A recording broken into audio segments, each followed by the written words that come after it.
Hey guys, Kyle Studer, kylestuder.com, retirement planner.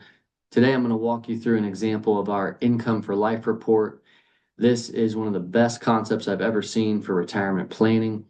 So helpful for the clients. It takes this complex idea of retirement and how much you need each month and what happens if my husband passes, what happens if my wife passes, and it simplifies it. It makes it so clear, simple, and obvious. And everybody that we show this to loves it. So, what I'm going to do is walk you through a scenario of a gentleman I recently helped. This is a single male, 62, wanting to make some changes to his retirement plan. So, let me share my screen here and we will get right into this. Okie doke. So, what we are looking at here is the income for life report that I had just mentioned. So, you'll see we just named this gentleman Bob Jones, changed his name.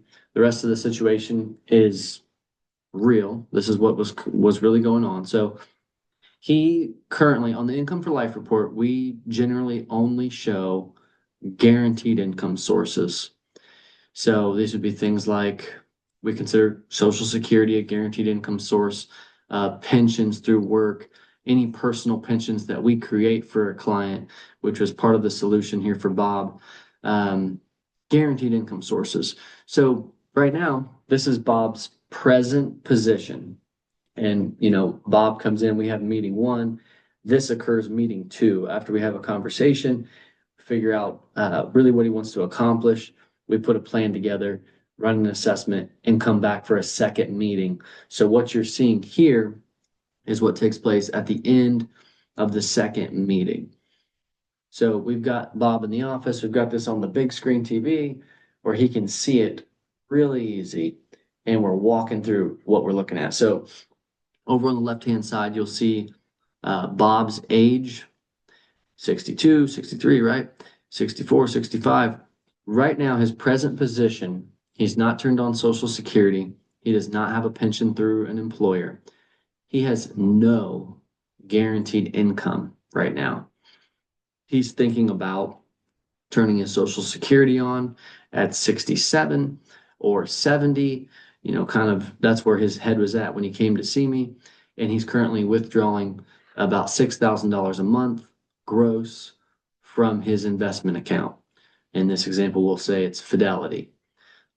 So this first present position is just to illustrate to him, Bob, right now, yes, you have $6,000 a month in gross income, but we have to tell you that's not guaranteed. That is not guaranteed. So let me go through the next picture here. So this is Bob's situation, more accurately represented. So what he's doing is withdrawing $72,000 a year gross from his Fidelity account.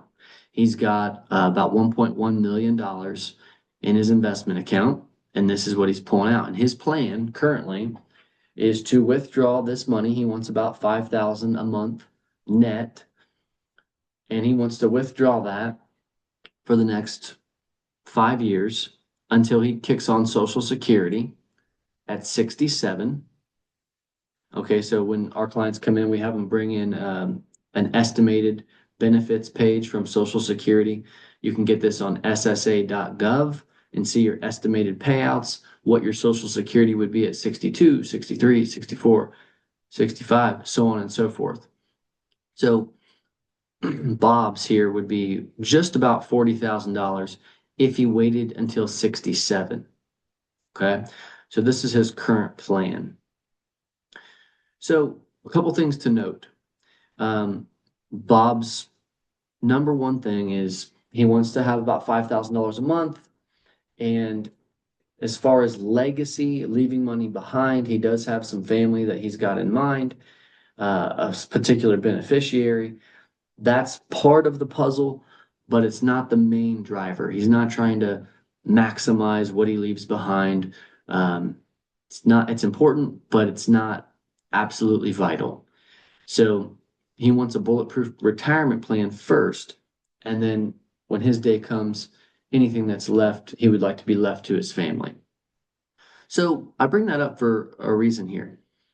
If if you're somebody that's most of our clients are 50 to 73, if you're somebody with retirement kind of in your sights, you're 55, you're 59, you're 62, you want to retire at 64, you'd retire now. If you could retire right now, boom, you're done, you would do it.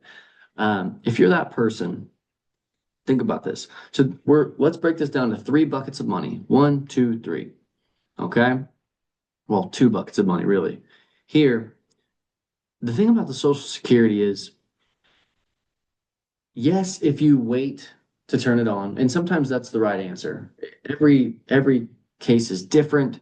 It's really case by case. We have a clearer idea after we have that first discussion of where people are and what they want to accomplish. But delaying Social Security, let's say he turns it on at 67, he dies at 69. What happens to all that money? Well, it's gone. So part of what we brought to Bob's attention, ultimately it'll be Bob's discernment. We provided him with two solutions, which I'll show you next. Um, and he's going to have some decision to make. Bob, which of these buckets is better to preserve? Because if you die, what's in your Fidelity account goes to your family. And when you die, Social Security is gone. So how long do we want to wait to turn that on? So some quick math here. 5 years at $72,000 a year. Yes, Bob's got $1.1 million in his Fidelity account. He is 62 years old. Let me tell you, $1 million isn't what it used to be. Bob's going to burn through $360,000 in his first 5 years of retirement. Now, the market could go up, the market could go down, right? We know it's not just in a savings account and he's pulling money out of it, but you kind of want to look at it. You want to hope for the best, but prepare for the worst. So, is that the best possible approach? Is what Bob's currently doing the best possible approach? We didn't think so. Now, he did lean towards turning Social Security on at 67. So, we, of course, showed him that. So, let's get into that. So, Bob, what we're presenting here, you see a solution over here, Bob's personal pension. We refer to this as like a pension annuity. We talk a little bit about that on the first meeting, see how he feels about that. What do you think about this word annuity? Good, bad, indifferent. There used to be bad ones. There's good ones now. There's a lot of different kinds. So here's the first solution we presented. This was based on how Bob was feeling when he first came in. So he wants $5,000 a month net. Okay.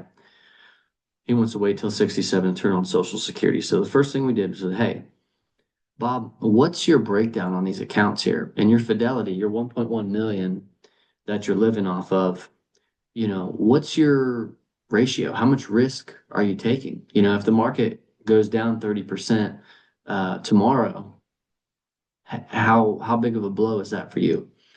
And this is very, very common. This is extremely common what took place here. So I told him an example. I referenced a Stanford study. I said, Bob, Stanford study suggests with a very common 60% stock, 40% bond ratio or blend. If you have a 60% stock, 40% bond blend, you have a 43% chance of running out of money if you're withdrawing 4% a year. 4% a year is kind of a gospel amongst financial advisors. A lot of accumulation guys will say, hey, yeah, you've got this big pile of money. You can just withdraw 4% a year. You'll be fine. You'll have a 43% chance of running out of money, according to this Stanford study, if you follow the 4% rule and you've got a 60-40 blend. So I mentioned this to Bob, as I mentioned to most clients who might be taking too much risk in their latter third of their life. And Bob said, Oh no, I don't think so. I don't think I'm quite at 60% because I talked to them a couple years ago. I lost some money and I talked to them a couple years ago and I told them we need to be more conservative here. We need to tone it down. I said, oh, okay, well, hey, for our second meeting, bring back your statement or send me your statement between now and between now and next week when we get back together. So Bob sent me the statement and he kind of had a chuckle, kind of a scared chuckle. He was 55% stock, 45% bond. So, his advisor's idea of more conservative was just taking 5% out of stocks. And so, would that help? Yeah, a little bit. It makes a slight difference. He'd have a slighter less chance of running out of money, but not enough to help Bob sleep easy at night. So when we broke this down here, the first thing we presented was, Bob, let's first of all, your biggest thing, there's two big risks for you. Number one is you're taking too much risk at 62 and you want to retire. Um, this is something I say to a lot of clients who are in this position, like Bob. Uh, Risk is for people trying to get to where you already are.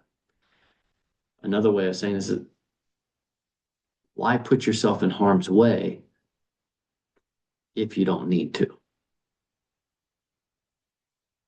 So this was the position that Bob was in. The first thing we suggested was, hey, let's mitigate some of this risk. Okay. So we were going to take a portion of Bob's Fidelity account and create a personal pension using a pension annuity where he would get $3,000 a month every single month for the rest of his life. A very common fear for some folks when they come into the offices, the fear of running out of money. This is one way to prevent that. So the first thing we built for him was, let's mitigate some of your risk. Instead of taking all that 6,000 from your investment account, why don't we just take half of that? We can still wait to turn on Social Security at 67, but we're lessening the load on your investment account. We're creating a guaranteed stream of income that you can count on each and every month, regardless of whether the market goes up or the market goes down. The principal in this account is protected. So oftentimes this makes sense for a part of the money. We would never put all of their money in an account like this, but we couldn't anyway. But it makes sense for part of the money.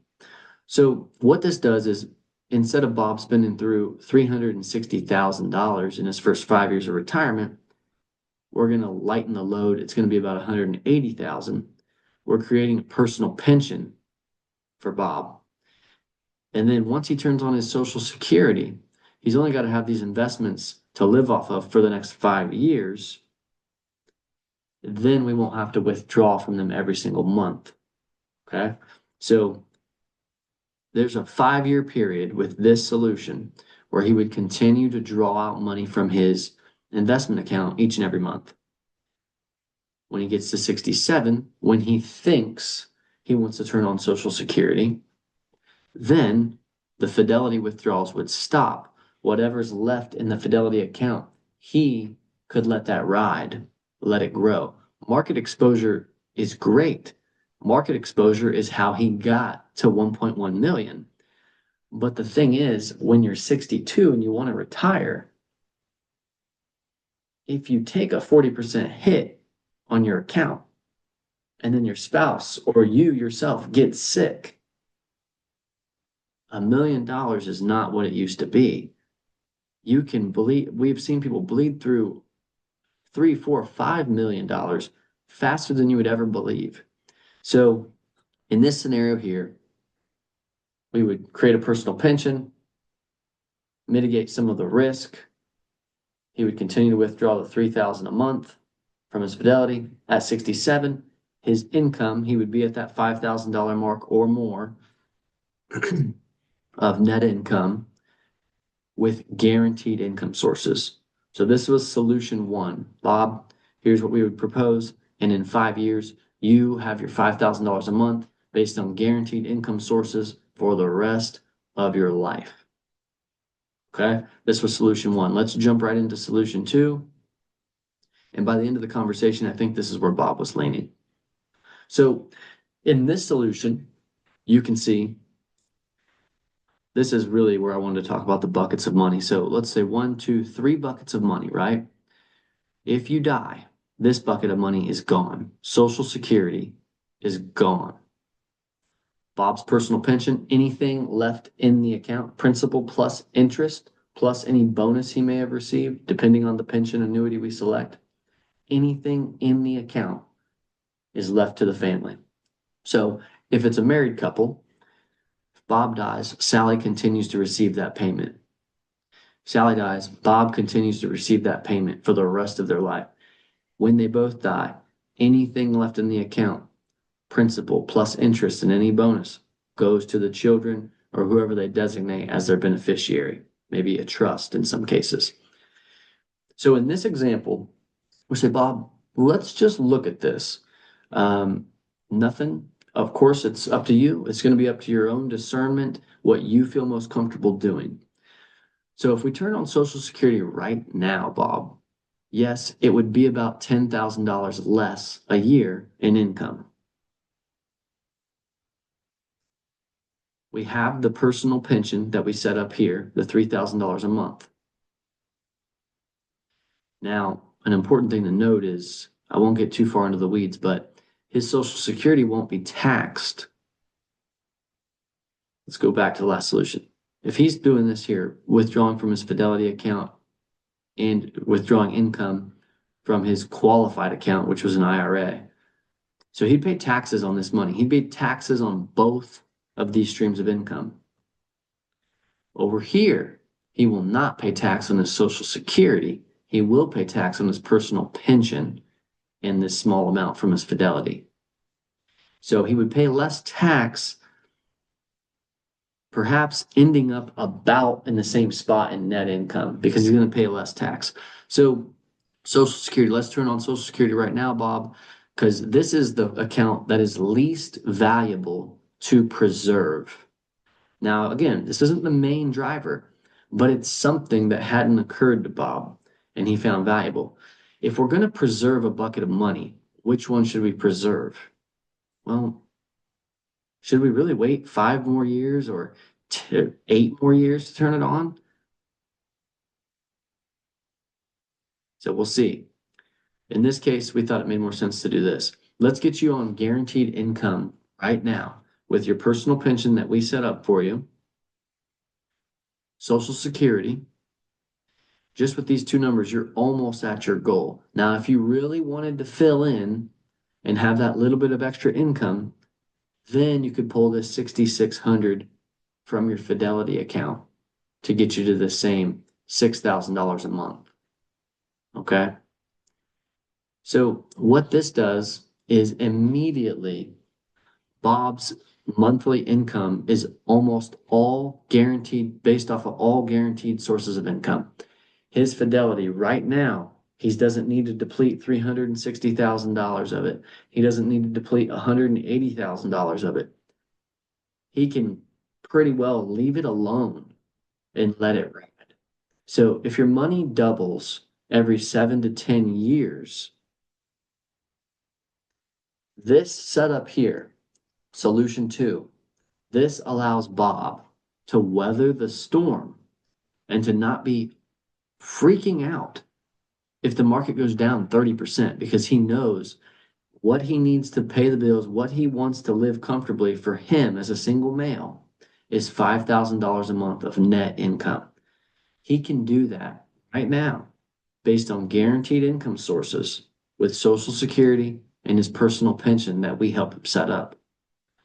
That allows you to let your Fidelity account ride and grow your investments and keep the market exposure. And then still, when you pass, anything left in your pension and anything left in the Fidelity brokerage account would go to his family. So I'll explain one last thing that I didn't touch on here. If you see the numbers going up here, Social Security, we just have a 2% cost of living adjustment on here. That's why you see that gradual increase. So this was a solution that we presented. Client loved it. I think the income for life report helps people create so much clarity because look how simple this is.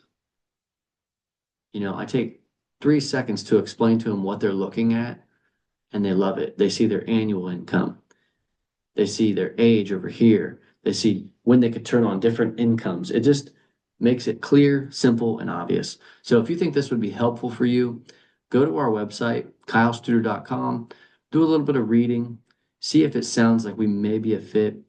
Our process is we would schedule a first appointment. In the first appointment, nothing will be sold, nothing will be recommended. We simply just want to have a conversation. I want to see how you feel on a variety of different topics. If it makes sense for both of us, we will arrange to meet a second time. At that time, we'll have a couple things put together for you, which I didn't show everything in here today, but we'd have an asset summary for you. It's a one-page report that shows you your complete total net worth, has all your assets on one sheet of paper. Generally, we put this in a personal financial inventory binder. We update that every year for our retirement clients. The second thing I have for the folks at the second meeting is an agenda. You get an agenda, I get an agenda. These are talking points that I've created based off of our first conversation. Bob, you said you wanted to have $5,000 a month in net income. You said you wanted to do some projects around the house and you were looking to potentially have more expenditures this year and next because you might pull out 25,000 to redo your kitchen. You said you wanted to fund your grandchild's college education fund. You wanted to put X amount of dollars in that. So we have a conversation. We come back from meeting two. We have an asset summary. We have an agenda built around our first conversation with things that you tell me that you want. We find out how to get to it. And then third and finally, we have the income for life report. Put this up on the big screen and walk you through the solutions. Present position, here's where you are now. Here's a couple solutions that we've come up with. So I hope this has been helpful. kylestuder.com. Reach out if you need help, if you're somebody looking to retire in the next couple of years. Thanks for checking out this video. Hope to talk to you soon.